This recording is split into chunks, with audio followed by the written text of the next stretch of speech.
सौभाग्यवती भव। स्वयं ही पुरुष हैं, समझ गए कि मुझसे कुछ गलत हुआ।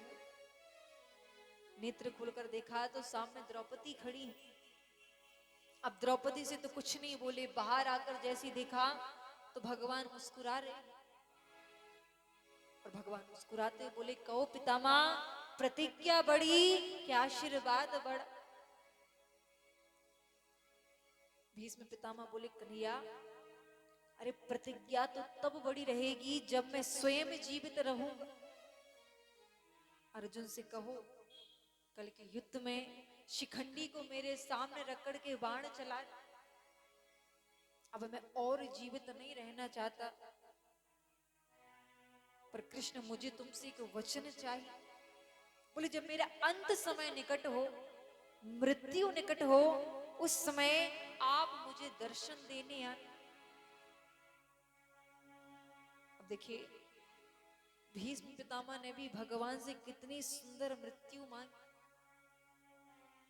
बोले, कन्हैया, जब अंत समय निकट हो, मृत्यु निकट हो, उस समय आप मुझे दर्शन देने के लिए जरूर आना।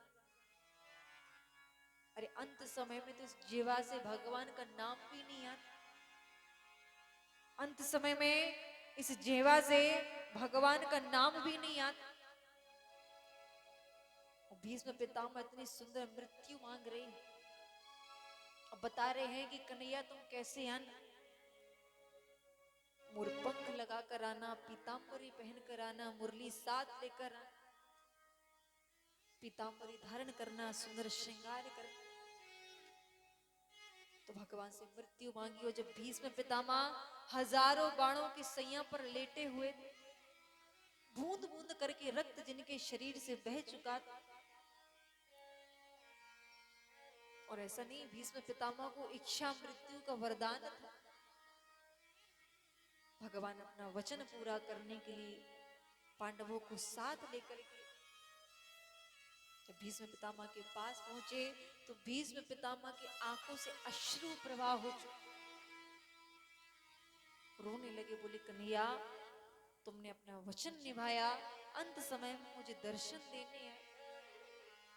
अब पांडवों से कह रहे हैं कि पांडव, अपने नेत्रों से कभी भी गलत होते हुए मत देखना, कानों से कभी गलत बातों को मत सुनना। यदि तुम में सामर्थ्य नहीं है तो वहां से उठकर तो चले जाना, पर कभी भी गलत होते हुए मत देखना। जैसे उपदेश दिया कि द्रौपदी को हंसी आ गई।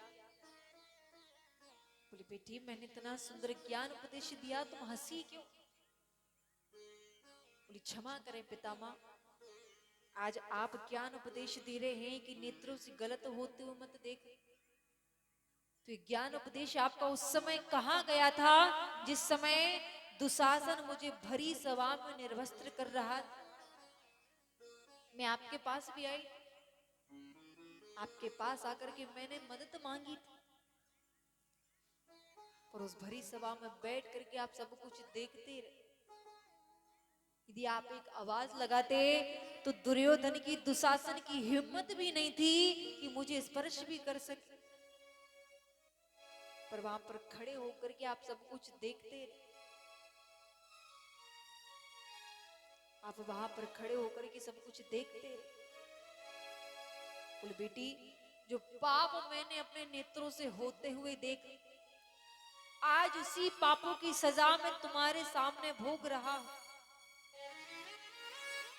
देखो, अपने नेत्रों से कई सारे बाण मेरे शरीर में लगे हुए हैं, बूंद बूंद करके रक्त मेरे शरीर से बह चुका है। उसी पापों की सजा मैं देख रहा हूं जो पाप मैंने अपने नेत्रों से होते हुए देखा था। इसलिए कहते हैं कि संसार में यदि किसी के लिए अच्छा ना कर सको तो किसी के लिए कभी भी बुरा मत सोचो। किसी का भला मत कर सको तो किसी के लिए कभी भी बुरा मत सोचो, क्योंकि यहाँ पर भगवान सब कुछ देख रहे हैं। जिस प्रकार एक माता पिता की दृष्टि अपने बालक के ऊपर रहती है कि अच्छे कार्य कर रहा है कि बुरे कार्य कर रहा है, उसी प्रकार परमात्मा की दृष्टि हर एक व्यक्ति के ऊपर रहती है कि कौन अच्छे कर्म कर रहा है और कौन बुरे कर्म कर रहा है। आपने देखा होगा एक चोर जब चोरी करने जाएगा तो चारों तरफ देखेगा कि किसी की नजर मेरे ऊपर तो नहीं है, कोई मुझे देख तो नहीं रहा, किसी कैमरे में मैं कैद ना हो जाऊं, कोई मुझे देखना। और जैसे दिखेगा कि मुझे कोई नहीं देख रहा तो तुरंत चोरी करने पहुंच जाएगा। पर इस बात को भूल जाएगा कि ऊपर बैठे परमात्मा हमारे सारे कर्मों को देख रहे हैं, हर एक कर्म को लिख रहे हैं कि तू कैसे कर्म करता है, तू कैसे पाप करता है, सारी बातों को लिख रहे हैं। अच्छे कर्म करोगे तो अच्छा ही पाओगे, और बुरे कर्म करोगे तो बुरे कर्म ही पाओ। भगवान कभी ये नहीं कहते कि तुम बुरे कर्म करोगे तुम्हें तब भी मेरा धाम प्राप्त होगा। भगवान ये कहते हैं केवल अच्छे कर्म मात्र से, अच्छे धर्म मात्र से तुम मेरे नाम मात्र से मेरा द्वार प्राप्त कर सकते हो। पर ये मन तो ऐसा है कि संसार के अलावा कुछ नजर नहीं आता। ज्यादा भक्ति करने बैठो, ज्यादा कथा सुनने बैठो, ज्यादा ज्ञान की बातों को सुनो तो हमको नींद आने लगती है, मन कथा में लगता ही नहीं। प्रयास करें कि शरीर के द्वारा, इस आत्मा के द्वारा अच्छे कर्म हो, क्योंकि अंत समय में इस शरीर के साथ कुछ और नहीं जाते हैं तो वो केवल अच्छे कर्म हैं। और जो कहते हैं ना कि ज्यादा भक्ति करेंगे, ज्यादा नाम जपेंगे तो चार लोग क्या सोचेंगे, तो अंत समय वो चार लोग कुछ नहीं सोचने वाले। आपके जाते जाते वो केवल एक ही बात बोलेंगे कि राम नाम सत्य है। इससे ज्यादा वो चार लोग और कुछ नहीं बोलने वाले। माया जोड़ रहे हो, संपत्ति जोड़ रहे हो, धन कमाना बुरी बात नहीं है, परिवार में रहना बुरी बात नहीं है, पर इन सब में रह करके परमात्मा को भूल जाओ, इससे बड़ी विपत्ति जीवन की कुछ हो ही नहीं सकती। अंत समय में ज्यादा कुछ नहीं लगने वाला, चार कंधा, चार डंडा और चार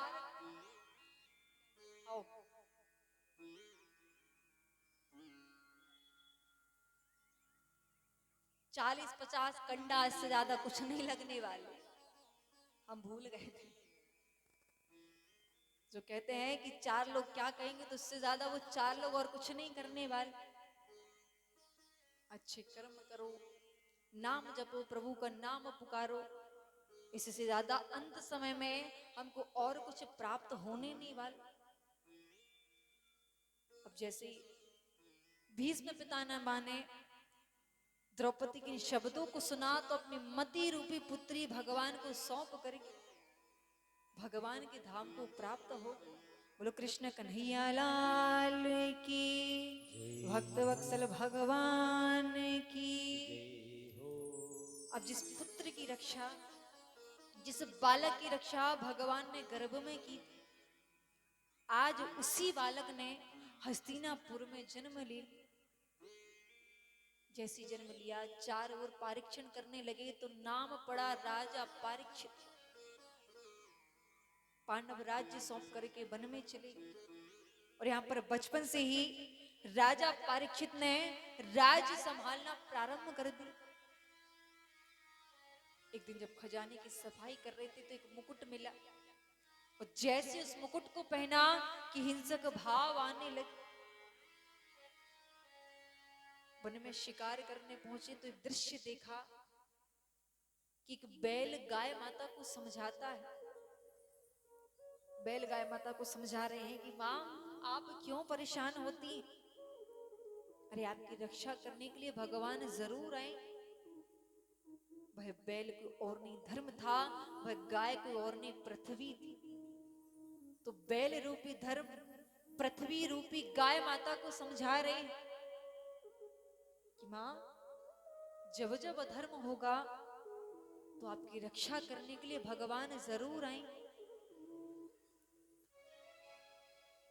और जैसे दृश्य देख करके आगे बढ़े तो आगे जाकर देखा कि काला सा व्यक्ति एक बैल के चौथे पैर को काटने का प्रयास कर रहे हैं। जिसके 3 पैर कट चुके, चौथे पैर को काटने का प्रयास कर रहे हैं। वह काला सा व्यक्ति कलयुग है और वह बैल की ओर नहीं, धर्म है। धर्म के 4 पैर थे, सत्य, दान, दया और पवित्रता, जिनमें से धर्म के 3 पैर कट चुके हैं। सत्य का पैर कट चुका, दया का पैर कट चुका, पवित्रता का पैर कट चुका। जो अपनी मेहनत की कमाई के द्वारा हम धर्म के कार्यों में दान करते हैं, उसी दान के माध्यम से हमारा धर्म सुरक्षित है। तो कलयुग इस चौथे पैर को भी काटने का प्रयास कर रहे हैं। तलवार निकाली, जैसी कलयुग के पास पहुंची, कलयुग तुरंत चरणों में गिरकर बोले, महाराज मैं कहां जाऊं, मैं कहां रहूं, मुझे रहने के लिए कोई स्थान दीजिए। और जैसे कहा कि रहने के लिए स्थान दीजिए, तो राजा परीक्षित ने कलयुग को रहने के लिए 4 स्थान दिए। बोले, धूतम पानम स्त्रिय सुना यत्र धर्मस चतुर्विद। जहां पर धूम्रपान होगा वहां पर कलयुग का निवास हो। पानम, जहां पर मदिरा पान हो वहां पर कलयुग का निवास रहता है। मांस भक्षण जहां पर खाया जाता हो वहां पर भी कलयुग का निवास होता है। जो स्त्री पराये पुरुष का संग करती है, या जो पुरुष पराई स्त्री का संग करता है, वहां पर भी कलयुग का वास रहता है। जुआ खेला जाता हो वहां पर कलयुग का निवास है। तो जैसे स्थान दिए तो कलयुग बोले, महाराज इन 4 स्थानों पर तो मैं पहले से ही वास करता हूं, अब आप मुझे कोई और एक स्थान दीजिए जहां पर मैं जाकर रह सकूं। बोले, जाओ, आज से स्वर्ण में भी तुम्हारा वास हो। स्वर्ण यानी सोने में भी तुम्हारा वास हो। तो हम ये जो सोना पहनते हैं गले में, नाक में, कान में, इसमें कलयुग का प्रभाव है। अब माताओं कल से पहनना नहीं, आकर के भागवत जी में चढ़ा देना, हम तो सब पचा लेते हैं, हम तो कलयुग को भी पचा लेंगे। तो कौन कौन लेकर आएगा? ऐसा नहीं कथई में आना छोड़ दो। जो सोना चोरी का हो, जो बेईमानी का हो, या फिर कहीं पर डला हुआ मिला हो, उस सोने में कलयुग का वास रहता है। और जैसी कहा कि तुम्हारा निवास स्वर्ण में भी हो, तो कलयुग तुरंत राजा परीक्षित के मुकुट में प्रवेश करेगा। तो क्या वो मुकुट चोरी का था? क्या वो मुकुट बेईमानी का था? वो मुकुट बेईमानी का था, जरासंध के जमाने का था, तो कलयुग तुरंत मुकुट में प्रवेश करेगा। हिंसक भाव आने लगे, ऋषि का अपमान कर दिए। जल की याचना की उत्तर नहीं मिला तो मरा हुआ सर्प ऋषि के गले में डाल दिया। और जैसी लौट कर आई, तो जब तक कलयुग सवार था तो अच्छा बुरा कुछ भी नजर नहीं आया। और जैसी मुकुट निकाला, आभास हुआ कि मैंने क्या किया, मेरे द्वारा एक ऋषि का अपमान हो गया, मैंने एक ऋषि का अपमान कर दिया, ये मैंने क्या किया। तो यहाँ पर ऋषि के पुत्र ने जैसे देखा कि मेरे पिता के गले में मरा हुआ सर्प डला है, जाओ मैं श्राप देता हूं कि आज से ठीक 7वें दिन तक्षक सर्प के डसने से उनकी मृत्यु हो जाए। अब ऋषि को क्षण बाद जब तपस्या से उठे तो पूछने लगे कि यहाँ पर क्या हुआ। बोले, राजा परीक्षित आए थे, जल की याचना की, कोई उत्तर नहीं मिला तो मरा हुआ सर्प डाल दिया। बोले, पुत्री तुमने क्या किया? तुम जानते भी हो कि राजा परीक्षित से पूरी प्रजा कितनी प्रसन्न है। पत्र लिखा कि मेरे पुत्र ने आपको 7 दिन में मरने का श्राप दिया है। शिष्य के हाथों भिजवाया। तो जैसे उस पत्र को पढ़ा तो राजा परीक्षित कहने लगे कि मुझे 7 दिन में मरने का श्राप क्यों दी। अरे जिस शरीर के द्वारा एक संत का अपमान हुआ, एक ऋषि का अपमान हुआ, इस शरीर को मैं 7 मिनट भी जीवित नहीं रखना चाहता।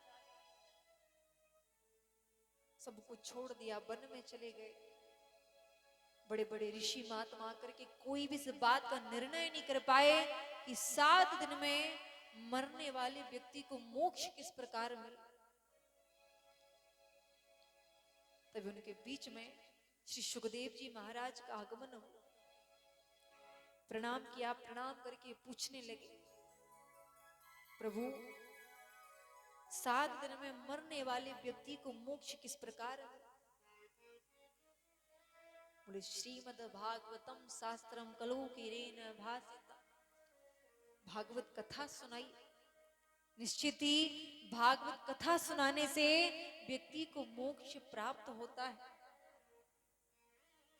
कहते हैं कि इन 7 दिनों के अंदर ही व्यक्ति जन्म लेता है और इन 7 दिनों के अंदर व्यक्ति अपने प्राणों को त्यागता है। यदि उसको भागवत कथा सुना दी जाए तो निश्चित ही उसको मोक्ष प्राप्त होता है। बोले आपने मुझसे कितना सुंदर प्रश्न पूछा। आप मुझसे पूछ रहे हैं कि 7 दिन में मरने वाले व्यक्ति को मोक्ष किस प्रकार मिले। आप चाहते यदि आपका मन संसार में लगा होता, यदि आप इस श्राप से घबराए हुए होते तो श्राप से बचने के लिए आप मुझसे कोई उपाय पूछते। कहते हैं कि जब व्यक्ति के जीवन में संकट आता है तो यहां वहां घबरा कर घूमता है कि संकट से किस प्रकार बचे, संकट से किस प्रकार बचे, और इस बात का निर्णय नहीं कर पाता कि संकट से हम मोक्ष किस प्रकार प्राप्त कर। इसलिए नहीं कर पाता क्योंकि वो संसार की गुलामी में अपने मन को लगाए रहता है। और जब हमारी सरकार की गुलामी करोगे, भगवान की गुलामी करोगे, तो इस जीवन में 1000 विपत्ति आए पर सामना करने वाले भी साक्षात परमात्मा होते हैं। इसलिए कहते हैं तेरी मर्जी का मैं हूं गुलाम, मेरे अलबेले राम।